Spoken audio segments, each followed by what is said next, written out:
আপনারা দেখছেন BN Bangla TV এবং আপনাদেরকে একটি তথ্য দিতে এসেছি খানাকুল 2 এর খানাকুল থানা অন্তর্গত খানাকুল 2 এর এই যে বড় বাঁধ দেখাচ্ছি আমি ক্যামেরা পার্সনকে বলে দিকটা পুরো দেখাবার জন্য।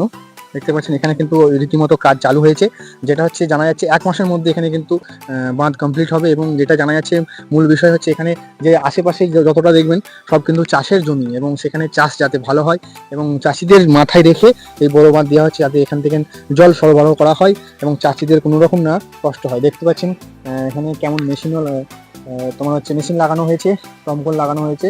এই জল কিভাবে তোলা হচ্ছে ক্যামেরা পার্সনকে এদিকে আসতে বলবো। ওইদিকে দেখতে পাচ্ছেন কিভাবে পাইপ লাগিয়ে কিন্তু জল এতে পারি যাবে। কি কাজটা কি হচ্ছে এখানে? এখানে খানাকুল দিয়ে বড় বাঁধ হচ্ছে চাষিদের জল পাওয়ার জন্য। কি কাজে লাগে বড় বাঁধ জলের জন্য বাঁধার পরে কি কাজে?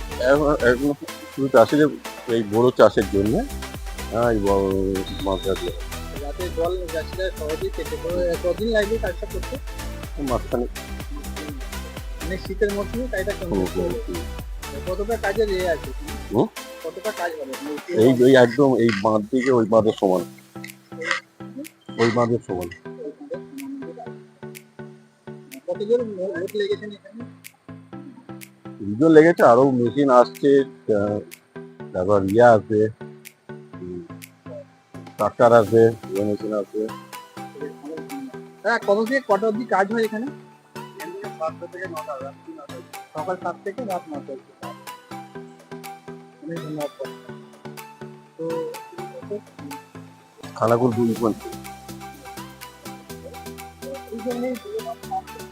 তো মূল বিষয়টা হচ্ছে কিন্তু এই বড় বাঁধটা বাঁধা হচ্ছে পুরো জোরসোরে, দেখতে পাচ্ছেন। হ্যাঁ, এখান থেকে চাষের জন্য জল ছাড়া হয় এবং চাষের যে জল খুবই একটা গুরুত্বপূর্ণ বিষয়, যে জলের অভাবে কিন্তু অনেক চাষি চাষ করতে পারে না। তার কারণেই এই বড় বাঁধটা এখানে বাঁধা হচ্ছে, যাতে চাষিরা সহজেই জলটা পায়। আর এই জলের অনেক মূল্য, যারা চাষ করেন তারাই ভালো বোঝেন। এবং এখানে পুরো জোরসোরে খুব সুন্দরভাবে সকাল থেকে 7টা থেকে শুরু করে রাত্রি অবধি এখানে কিন্তু কাজ চলে। প্রায় এখানে যে যারা কাজ করছেন তাদের কাছে জানা গেল প্রায় 1 মাসের মধ্যে এরা কিন্তু এই কাজটা কমপ্লিট করে দিতে পারবে।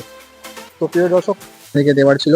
তো কেমন লেগেছে ভিডিওটা কমেন্টে জানাবেন। এবং আমাদের চাষির জন্য যে এরকম সিদ্ধান্ত নেওয়া হচ্ছে, এটা কিন্তু খুব ভালো একটা দিক। তো আমাদের পাশে থাকবেন, সঙ্গে থাকবেন, দেখতে থাকবেন বিএন বাংলা টিভি। দর্শক ভালো থাকবেন।